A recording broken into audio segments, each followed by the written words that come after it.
Good evening and welcome to the Super Very Late Show. I'm your host, 420 Blaze It, Ryan Rakowski. And I'm Big D, Denis. Welcome to the show, folks. Okay, settle down. Alright, we've got a terrific show for you tonight. We're going to be discussing Justin Trudeau versus Donald Trump, their beef, and the likelihood that Trump decides to nuke Canada. I mean, at this point with Trump, we simply don't know. We'll also be talking about Doug Ford and the recent teacher strike taking place in Ontario. And the New England Patriots are back in the news again, but it's not for their play on the field. Here's what you need to know about tonight's headlines.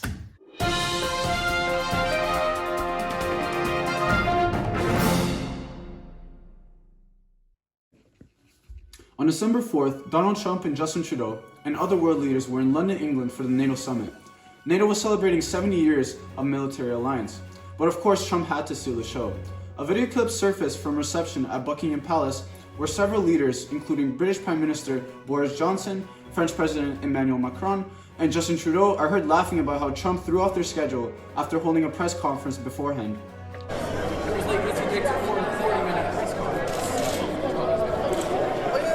And Trudeau described the reaction from President Trump's advisors when he unexpectedly announced that next year's G7 meeting will be at Camp David.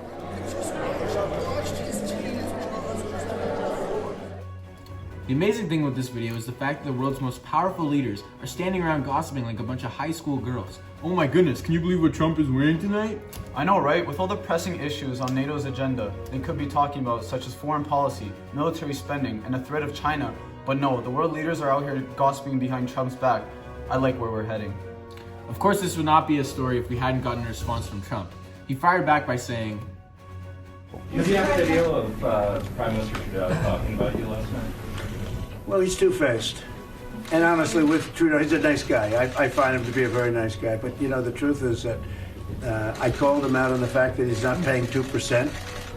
And I guess he's not very happy about it. A short while later, President Trump was overheard boasting about what he called Trudeau. That was funny when I said the guy's two-faced, you know. That's right. Donald Trump called Trudeau two-faced after reacting to the video and called out the Canadian Prime Minister for not pulling his weight financially and economically in trade agreements. And to be fair, he's not wrong. We're all familiar with Trump's regular face and blackface.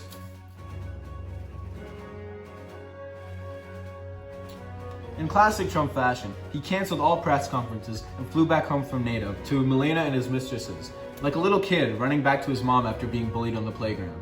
To be honest, Trump is the definition of two-faced. Firstly, he's a reality TV star, and then he decides to run for the highest ranking position in the world. You know what they say about America?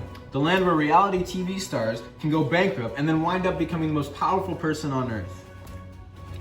Moving on, Doug Ford's new proposed education plan is raising concerns for both teachers and students across Ontario. Ford and his administration plan to quote-unquote modernize classrooms and learning.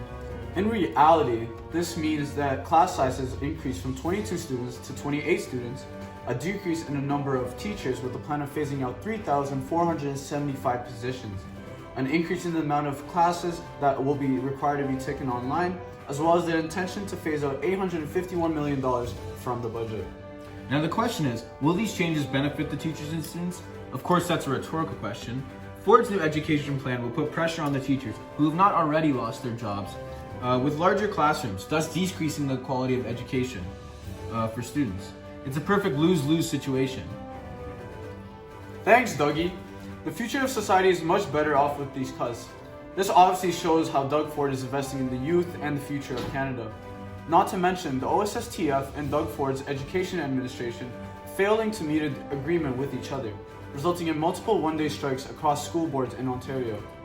The teachers union should just man up and do a prolonged strike, as obviously the one-day strikes are ineffective in reaching a collective agreement.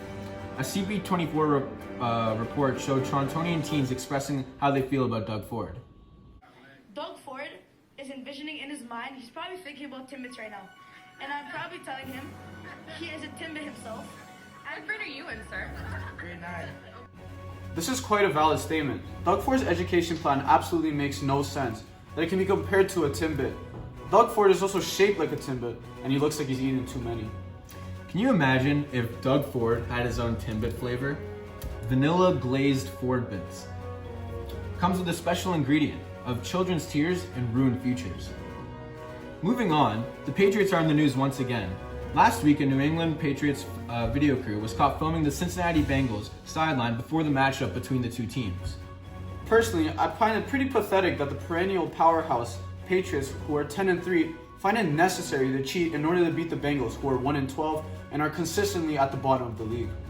Bill Belichick must really be losing hope in Tom Brady's ability to win games. He's having one of the worst seasons in recent memory.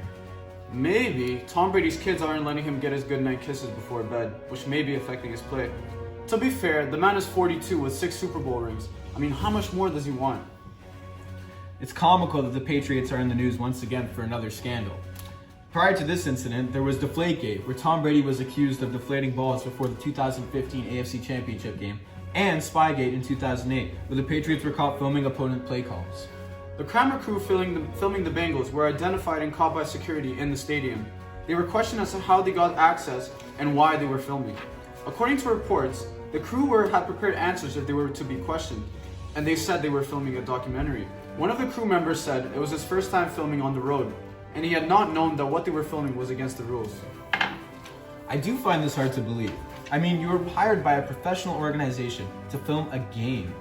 Does the camera work differently on the road? Did you know that what you were filming was against the rules? Are you just stupid? These are the questions we must be asking ourselves. The NFL, in fact, has launched a full investigation surrounding the incident and are trying to decide the proper punishment. Some feel that the simple fine will be suitable for this situation, while others believe that head coach Bill Belichick should lose his job, as this is not his first time being involved in a scandal. Personally, I don't think it would be such a bad thing for Belichick to be fired. Then we would get to see more of his son, Steve. Man, look at that flow. Mullet's making a comeback in 2020, I'm telling you guys. Steven is an assistant in New England right now, and if you have ever heard him speak, he's just as plain and robotic as his old man. The Patriots and Bengals faced off Sunday afternoon, and the Pats demolished the Bengals 34-13. Tom Brady had a relatively good game, throwing for 2 touchdown passes, and the Bengals were just as bad as their 1-12 record shows. It's clear that the Patriots used their extra film to their advantage, as without it, they probably would have only won by 20 instead of 21.